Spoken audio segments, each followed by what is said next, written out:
Yet. Supposed to be doing a damn live show tonight. I don't know where this food at. I don't know what I'm gonna do. He got all our damn notes. He got everything we supposed to damn do. And I don't know where this guy is. I do not know where Gales is at, people. So I've been left here stuck to try to do Let's Talk with Gales and Dean by my damn self. The name of the show is Let's Talk with Gales and Dean. Ain't no damn Gales. So what the hell am I gonna do? I don't know what I'm gonna do. I don't know what I'm gonna do. I guess I just sit here.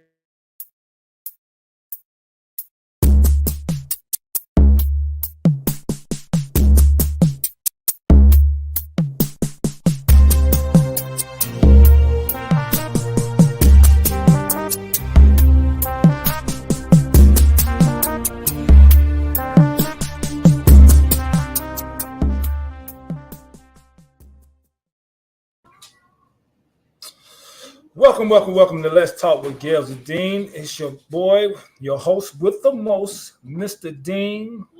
I do not know where my counterpart, Mr. Gales, is at. He's going to try to make some excuse. I was under the weather. I had to run an errand, this and that. What I really think it is he trying to figure out how to cut that damn pork and bean projects down in Miami voodoo shit off the top of his head. He don't want to come on to the show because his head looks terrible. I think that's what's wrong with him. So he left me out here to do this by myself. So, hey, I'm going to do it. But like I said, welcome to Let's Talk with Gales and Dean. It's your host with the most, the insane Mr. Dean. I don't have my counterpart tonight, Mr. Gales, but guess what? The show must go on. The show must go on, so I'm going to do it the best I can. If you feel free, anybody want to jump in the link and talk tonight, man, the link will be up. Jump on and talk whatever you want to talk to me, man. We'll talk sports. We'll talk life. We'll just talk because that's the name of the show. It's called Let's Talk. First and foremost, man, I'm going to start off the show, man, by saying RIP to one of the greatest, and I mean greatest NBA players, greatest human beings that you ever meet. And I never did meet him. I'm saying you never meet. Did you ever meet? Like I met him, but I never did meet him. But Mr. Bill Russel himself, man. Pioneer in the NBA game, pioneer in the civil rights movement, man, just all around pioneer, loved by every NBA player, past, present, future, because the young guys who coming in the league now, they knew about Bill Russel, man. A little bit on Bill Russel, man. Bill Russel was an NBA champion 1957, 1959, 1966, 1968, 1969. Most valuable player in the NBA, 1958, 1961, 1963, 1965. NBA All-Star, 1958 through 1969. NBA All-Star Game MVP. So that's just some of the accolades that Bill Russel did. Bill Russell was also big in the civil rights movement. Coming into the league at the time that Bill Russell came into the league, it wasn't easy for a black male to come into the league, and he came into the league and he dominated. Many say you can argue Bill Russell to be the GOAT. A lot of people say that. 11 NBA titles with the same team. Why can you not put him up there? Sad day for the NBA. But it's, if you knew Bill and you seen him on TV, he always had a smile on his face. It's going to be a great home going for him. But I know a lot of people in the NBA community is hurt. If you any type of fan of basketball, I know you kind of feeling down about it because Bill Russell was a pioneer in the game of basketball and the civil rights movement. I thought my producer had some highlights that I could show of him, so I was going to do that. But they're bull crapping right now. And so that's what happened when I'm by myself, man. That's why I need Gales, because I don't really know all the technology of this, man. Gales, he don't realize, man, how much he brings to this show. Let me tell you a little bit about Gales, man. He don't know how valuable he is to the show. What he brings to the show, his knowledge of everything that he just brings to the show. The technology part, the behind the scenes part, man, he do a lot. and he don't give himself enough credit for the stuff that he do. Gales is a big part of why I come prepared every week. He stays on me and everything. So I'm gonna give a shout out to him, but he need to do something with that damn head. He need to do something to the damn head. But yes, RIP to Bill Russell, man. Pioneer in the NBA, pioneer in the basketball world, pioneer in the civil rights movement. We're gonna move on, man, to other big news. And if you follow sports and you follow football, I know a lot of you seen today that Deshaun Watson got a 6-game suspension. He got a 6-game suspension today. Deshaun Watson did. I would like to know you guys' thoughts on that, on the 6-game suspension of Deshaun Watson, man. I got mixed feelings. I got mixed feelings about it. I don't really know, man, because Deshaun Watson, you got to realize when you're in the NBA, NFL, Major League Baseball, you're a major athlete. You got to carry yourself a certain way. Everything that you do is being watched, especially now. You might could have got away with this stuff back years ago, but now you got social media and everything. So it's hard to do anything and get away from it. According to the documents, Deshaun Watson had been doing this for a very long time. Then women just came out and started telling about it. My thing is, like I said, once again, going back to being a professional athlete, you have everything right there in front of you that a lot of us dream for and wish for growing up being athletes. You get paid to play a sport. You get paid to play a sport that you love, childhood sport. You get the opportunity to make millions to go out and play football, a childhood sport. So you got to carry yourself a certain way. You just can't go out there and think that you can get away with anything because you can't do that. And I think Deshaun Watson, who I don't really think is a bad guy, I just think what he did, he wasn't really thinking about what he did. Being a professional athlete, probably thought he can get away with it. Didn't happen, and now it's all out there.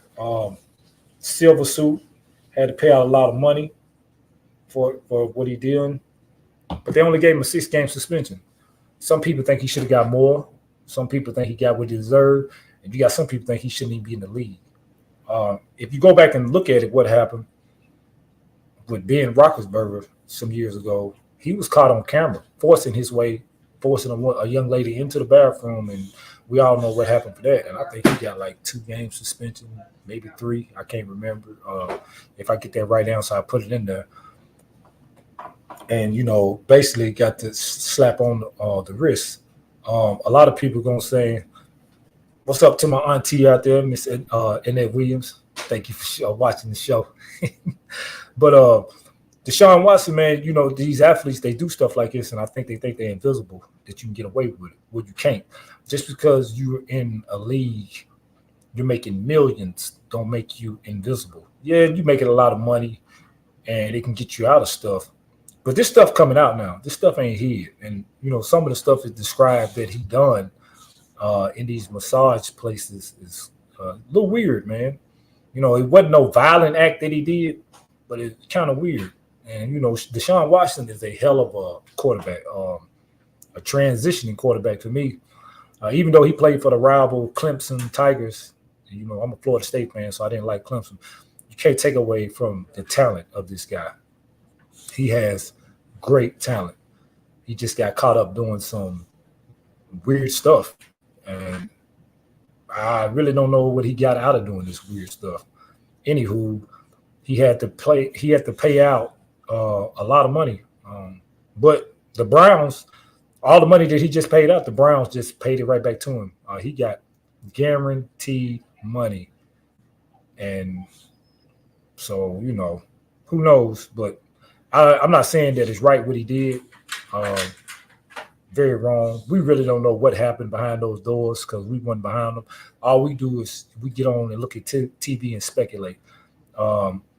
But being a professional athlete, you have to carry yourself to a certain standard. You cannot go out here and be just thinking you're invisible, because you got to think you got young kids looking up to you. You're being watched 24/7, even if you think you don't. Social media is going to find an issue that you did. I mean, they going in digging deep 15 years ago stuff you did, and they put it out. So you really need to keep your head clean. If I'm Deshaun Watson now, I'm staying anywhere that I can out the spotlight. I'm going to practice. I'm going home. I'm showing up Sunday to put on a show. I'm going home. I'm not going no club. I'm not going no bar. I'm not doing none of that, because you already know what's on you right now. So the slightest little thing that Deshaun Watson does, man, this gonna be brought right back up. And I forgot to hit on this. A lot of people are talking about the league and the team not facing any issues about this. Cleveland Brown knew what was going on. That's why it makes me think it's two sides to every story, as my auntie just said. It's two sides to every story. Cleveland Browns had to know that he didn't do nothing violent, a violent act or something, for you to go out and basically put all the chips in on this dude. I think 250 million, one of the biggest contracts ever in the NFL.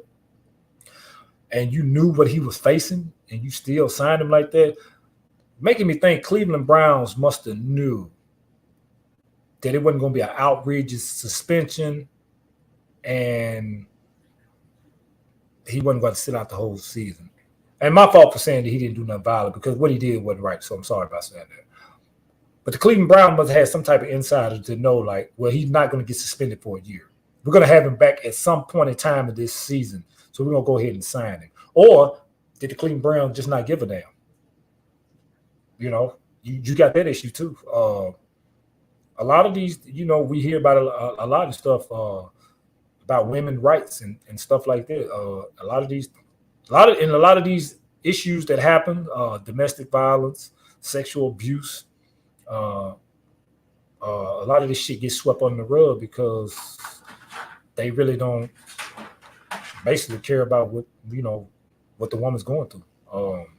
A lot of teams, because as you know, it's all about the money, and putting on the show, putting fans in the stands, TV ratings, then other than what it is and whatever happened to the young lady or whatever they had happened to them.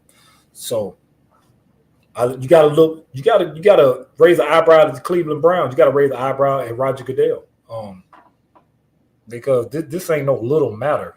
This is something big. This is something that he did. He kept doing it, and basically getting a slap on the wrist, 6-game suspension. And I mean, if anybody feel it, if you got any take on this, anything, click the link and join the show, and we can talk about it. But a lot of people are going to say he got a slap on the wrist, and really 6-game suspension. Yeah. Ray Rice was caught on camera hitting his girlfriend, haven't played her down since in the NFL. I mean, it's been a lot more. They had domestic violence charges and stuff. The baseball player still ain't played an inning of baseball yet. So, for this to be so publicly, and you got women speaking out about it, and he gets 6-game suspension, that's not going to sit well with the outside world. It's definitely not going to sit right with women. Roger Goodell, you got questions to answer. Cleveland Browns, you're going to have questions to answer. The Houston Texans, they're facing legal issues. So my thing is, if the Houston Texans are facing legal issues, why not the Cleveland Browns? Because the Cleveland Browns knew the situation when you went out and signed this guy. You knew everything that was going on. It's been all over the TV, all over the media. This is an ongoing thing every day. So you knew what was going on. So is it you don't give a damn and you go sweep it on the rug?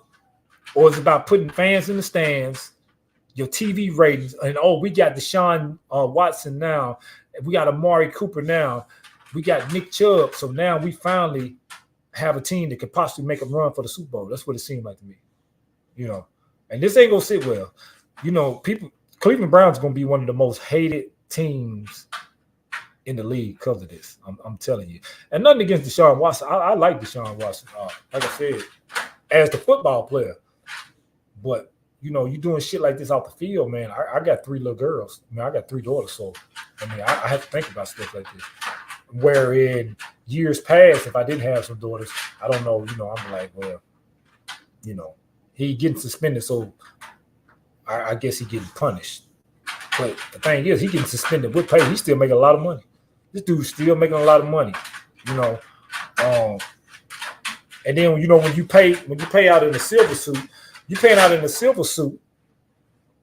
That means once these women take this money, they can't disclose anything else that would happen.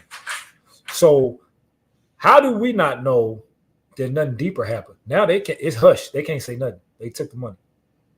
So that's the easy way out of a lot of stuff that these athletes get in trouble with because they pay this money out and it's hush. It goes on the road. You can't say nothing else. So we really don't know if it was anything worse or better. No fines from the NFL for Deshaun Watson, for the Cleveland Browns. Like I said, the Texas is facing legal issues, but I don't know if they're facing anything from the NFL. That's why I say Roger Goodell's got a lot of questions to answer. And if anybody follow, my auntie said, okay, what happened to the New England Patriots owner? I think he got suspended for a couple of games. Not much. Right back in the box. That's what I'm saying. Like, is it they don't give a damn about what happened to the women? We all know that. They showing it. They don't care about what happened to the women. It's all about the money. It's the TV ratings, the putting the fans in the stand, the selling out the stadium, the selling the jerseys. That's what it's about. It's about the dollar bill with the NFL and these owners. And if any kind of way they can, they're going to protect their players at all costs, even though they know what they did is one of the most worst things that you can do. They care about what viewers care about. Yeah, true. Some viewers ain't going to care. Some viewers going to be like, all right, put him on the field. Nobody got raped. Nobody got killed. Put him on the field. But you also going to have some viewers be like, hell no, we don't want to see this guy on the field. So that's why I say, as an athlete, I like Deshaun Watson. Could be one of the top 5 quarterbacks right now. He could be, athletic-wise. That he has all the traits that you want in a quarterback: height, size, IQ. Never really had no off-field issues until this right here. But then you got to look at the man off the field. If you look at Deshaun Watson, the way he carries himself and all that, you'd have never thought this dude would do nothing like this, man. Some of them positions I heard he was in. Hold on, man. It ain't funny, but it's funny. But they said that man was in a baby position when the masseuse walked in the room. I'm like, hold on, man. You're 6'3". How are you flexible enough to grab your feet, tuck them in, and massage this? Like, you're weird, dude. That's just some weird shit to me. I don't know. Yeah, maybe y'all might not find that funny. I do. But anyway, you never know what's going through these people's heads, man. Like they carry themselves very, very well. But we don't know what's going on up here, man. People got some sick thoughts of what they do. And then when you get the power of money, they just think they can do anything, And that ain't right, man. That ain't right. And my cousin said I need to do a show about mental and physical health, finance, and generation wealth.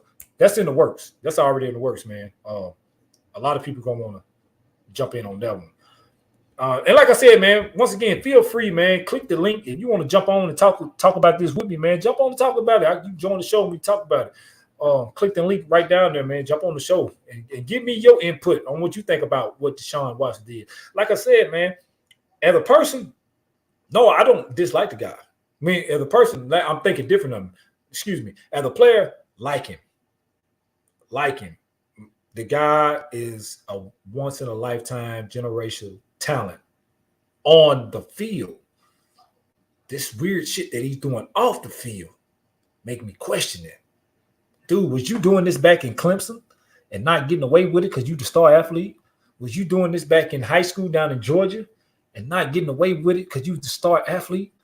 Any athlete out there, I don't think it's going to affect his play on the field, Skelly. I really don't. I don't think it's going to affect his. I don't think it's going to affect his play on the field, man. You're going to have a lot of people gunning for him. You're going to have a lot of people wanting him to fail. But I don't think it's going to affect him. And I'll tell you why. He's set out almost 2 years of football. Those of you who played football, you know football is a very grueling sport on you. Wear and tear on your body. The hits, the bumps, the bruises, the torn ACLs, the separated shoulders, the torn hamstring, anything that you go through in football, it's grueling. I'm still feeling the effects of football injuries right now. I'm 37 years old. I stopped playing when I was 33, but I'm still feeling it. And I'm feeling shit from when I played when I was a kid. But I say that to say this man has not played football in damn near 2 years. He's healthy. He's healed. No wear and tear on his body, nothing. So that's why I say I don't think it's going to affect his game. He's going to come out there and ball. He's going to come out there and ball. He's fresh, and he ain't even 30. So when your body ain't even took all them licks and stuff, and you done had a whole damn near 2 years to rest and train and get your body back 10 times better than what it was, I don't think it is going to affect his play on the field. Now, when they go to away games, them crowds going to be on him. You know, you're going to have women rights outside protesting. Now, all of that, if that's what you're talking about, Skelly, I can see where you can say mentally it might mess up his game because he got to deal with that every Sunday.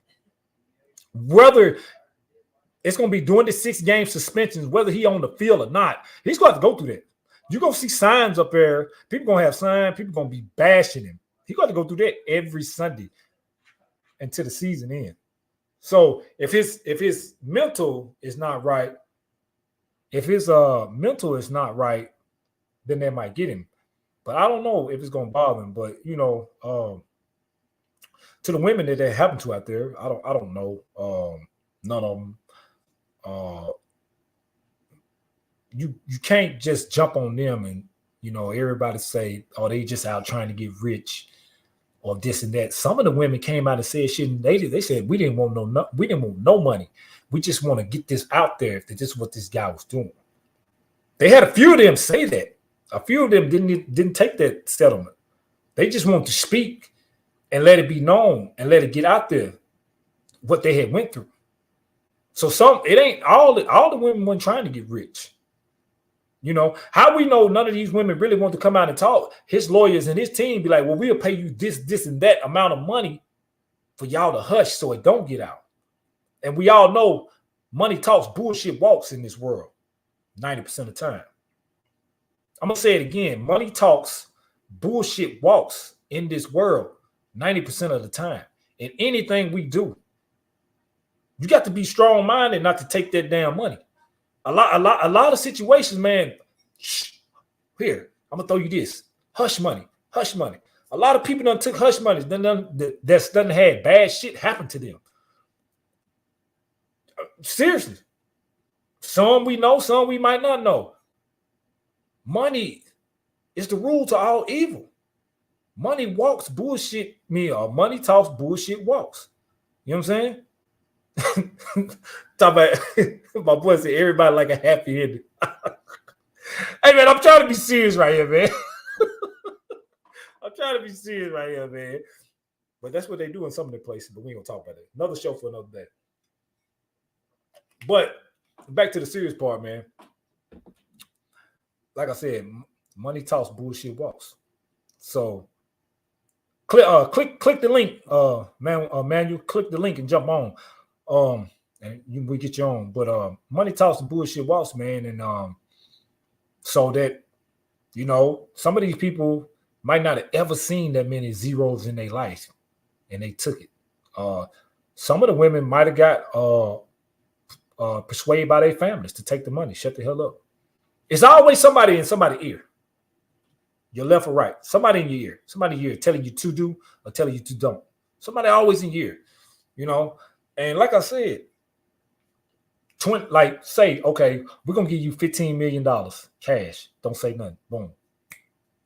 So you take one of these masseuses who's making $25 an hour. Good money. $30 an hour. Good money. Okay. But I'm going to give you $15 million cash for you not to go into detail or nothing happened. $15 million in my bank account. So I just had maybe 5 in my bank account. What I could do with this 15 million. I could change my mother and my father's life, my kids. Nobody gonna have to want for nothing else for 15 million. Even though I was humiliated, I'm gonna take this hush money so I can live good. Because once that money, no, hey, look, hey, Trevor, he come on here talk about LeBron, we're kicking him off. We ain't listening to no LeBron James. I ain't talking about LeBron until the season starts. But back to what I was saying, that money can change your life. So even though like these women went through this humiliating thing, now you got the money to shut up. I mean, if you think about some of your biggest cases that done happen, man, money stopped a lot of that shit. Stopped a lot of testimonies and stuff, man. Because I'm gonna say it again, I sound like a broken record. Money talks, bullshit walks in this world. As bad as that sound to say, it's true. So that money came across these 25, 26 women. All right, I'm gonna take it. I'm gonna take this 5 million. I'm gonna take this 15. I'm gonna take this 20. Deshaun Watson, I'm gonna give it out because guess what? The Cleveland Browns just paid me $265 million.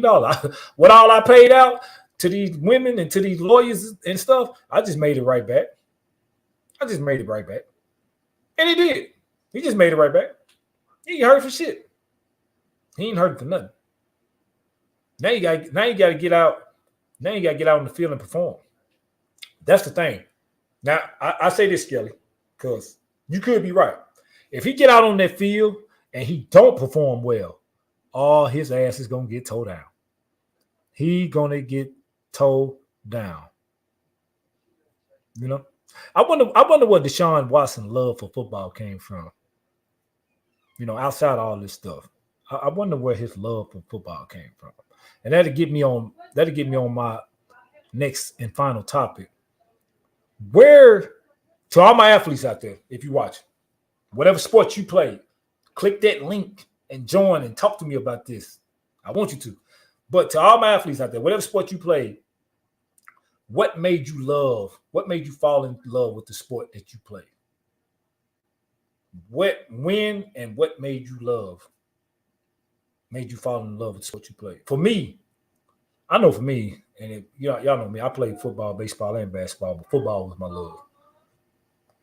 Basketball is my love too, but football was my love. But for me, it was looking across, me lining up at running back, me lining up at receiver, whatever, me lining up at cornerback. It was me looking across at that defender, whether it be a linebacker, a DB, or vice versa, a receiver, and I'm a DB, looking across at him in his eyes and knowing that I am absolutely finna destroy you. Feel me? That's what made me fall. Knowing I'm finna eat your ass up. And ain't nothing you can do about it. I'm gonna tell you what I'm gonna do before I do it. I'm gonna tell you I'm gonna run a slant because you're not gonna stop me. I'm a point. I'm finna run a 36 sweep. You're not finna stop me. And once I knew I got in their head, that made me love the game of football. Listening to that crowd every Friday night, on Saturdays, man, that made me love football. Walking out them tunnels, man, and just getting you get the chills. You know what I'm saying? Like if you play sport and you never was nervous, you wasn't ready to play. A great coach told me that. If you didn't have butterflies before you walked on that field, that baseball diamond, that basketball court, that hockey, whatever you played, you wasn't ready to play. And I had that every week. Walking down there, everybody looking at you like, damn, man, this is it. I'm here. I'm finna put on a show. Made me fall in love with it. But when I lined up across with somebody and I could look in their eyes and tell they was nervous, or I could look in their eyes and be like, how the hell I'm gonna stop this dude? I'm like, oh shit, I love this shit. This shit fun. I'm finna eat your ass up. And if I ate you up, you knew about it. I'm talking. Hell, I'm 37 years old. And I still talk shit right now to this day. Y'all see me, we go back and forth with a lot of my buddies on the show, online, we do it. It's just it's competitive in it. But that's what made me love the game. Same way in basketball. When I defended somebody, knowing that you're not finna you're not finna get your average on me, as my boy D-Wall said, you wasn't finna get your average on me. I'm finna eat your ass up. You're not getting to that basket. You're not getting that 3 off. I'm in your ear all night long. I'm gonna play physical defense. I don't care what play your coach run up for you, what screens to go through. You're not getting it off on me. And then in basketball, you ain't got no helmet and gear on. You just got your jersey, your shorts on, so everybody can see you. And man, it's just the feed off that crowd. I used to feed. I'm gonna tell you what. Going to away games, I used to feed off away games. They crowd, booing the boos, the saying you suck, the saying you overrated. Man, if that don't make you play, man, come on, keep it up. I like it.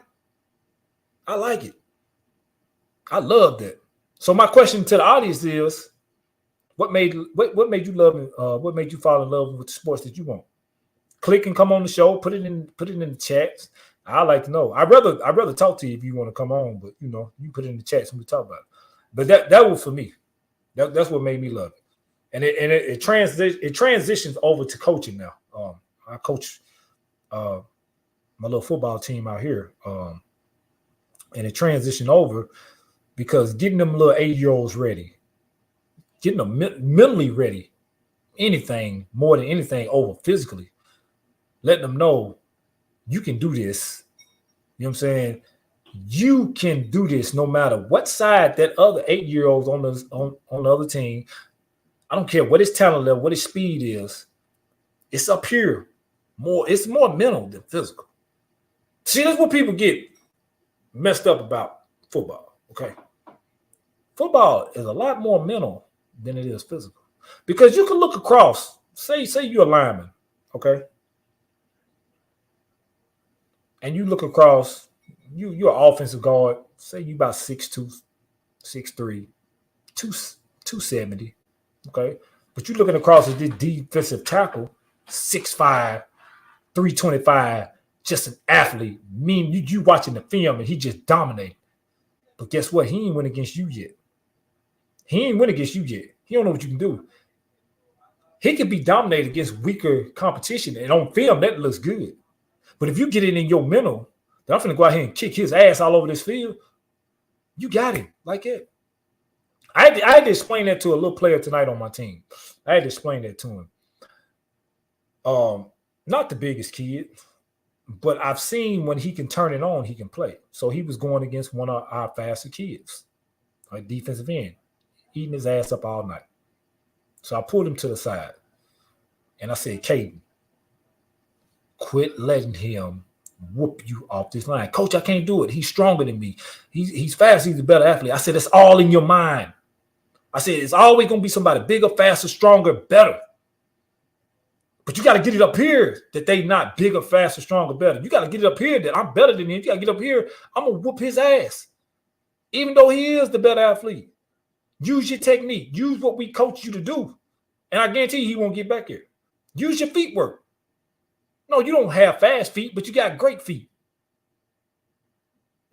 Put him to the side, did that. And I said, you got to get out of your own way. You got to quit saying that he's better than me.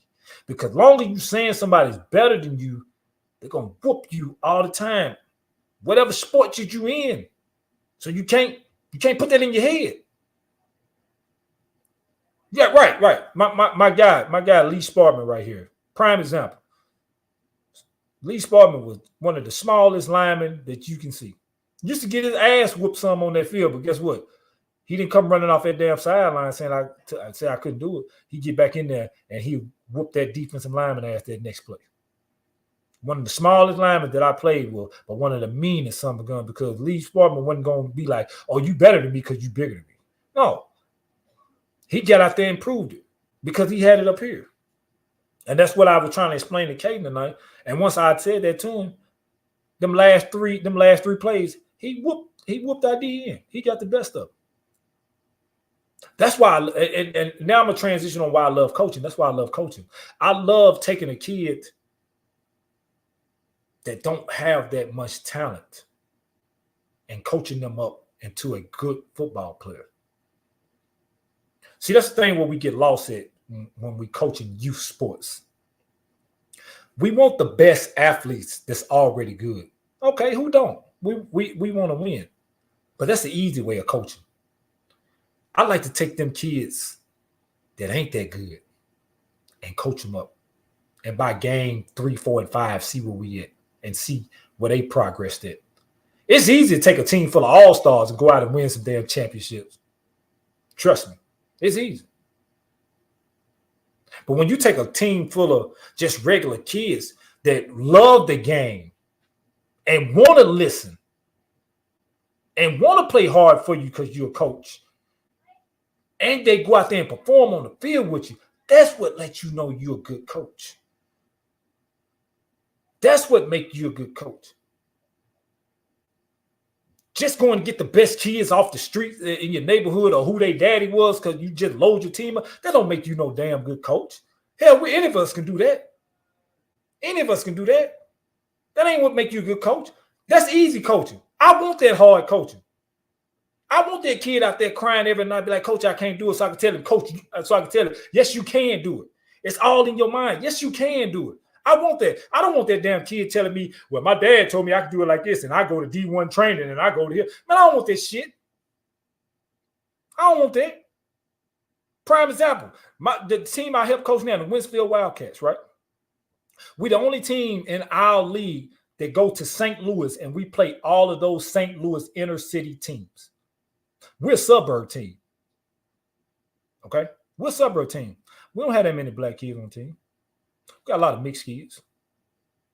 So what I mean by that, when you go down there and play in the city, you playing straight hood, inner city kids that love the game of football, and they coming rough.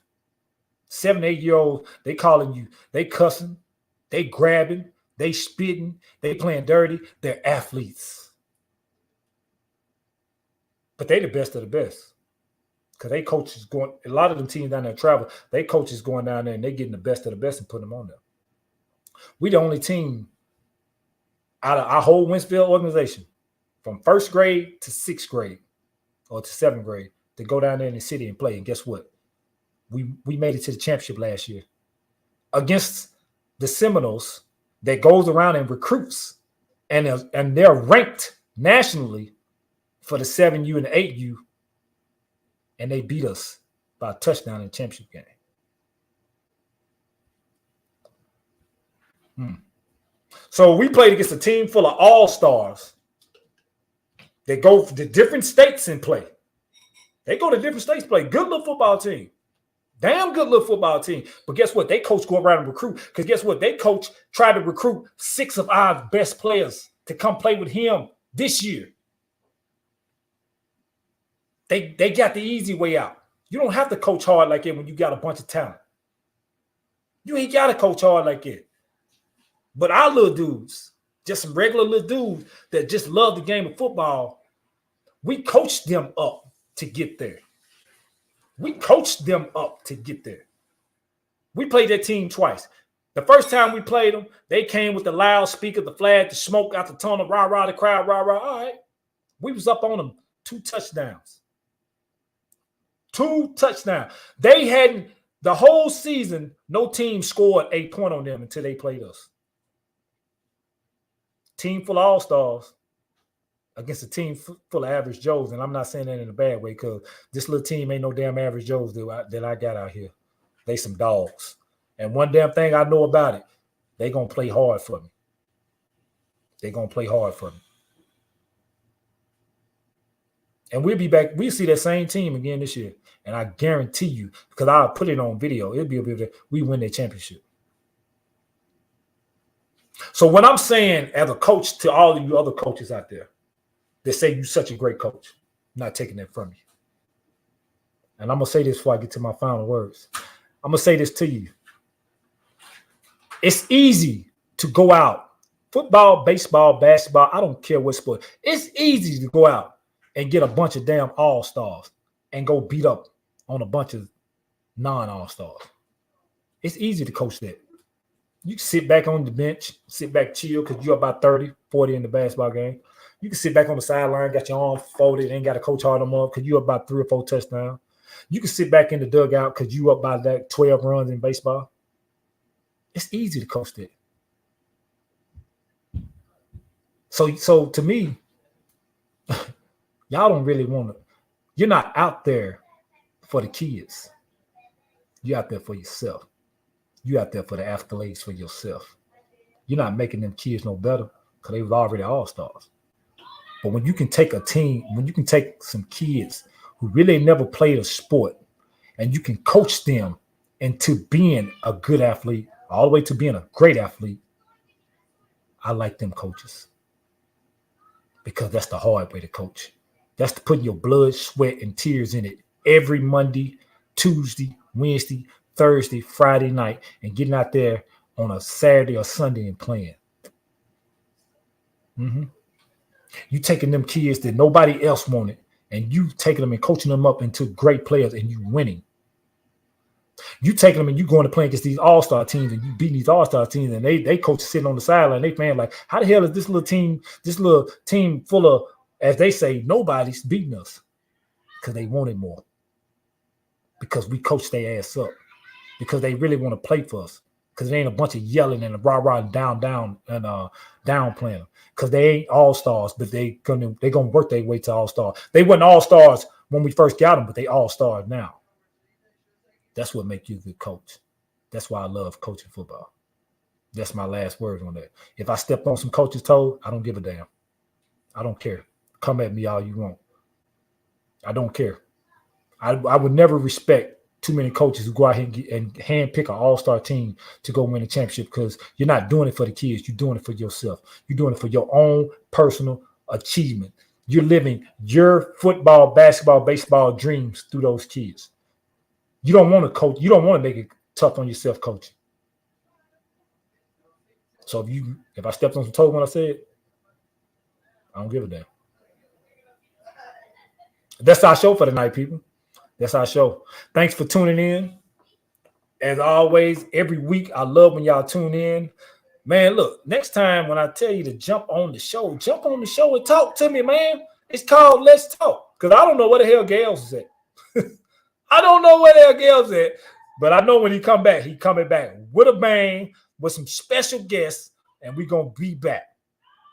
I'm just giving Gales a hard time, man. He's feeling a little bit under the weather, but he'll bounce back next week. Thank everybody for watching. Thank everybody for listening to me blab. We'll be back next week. You know what it is. Stay safe out there, and always, peace and love. We out.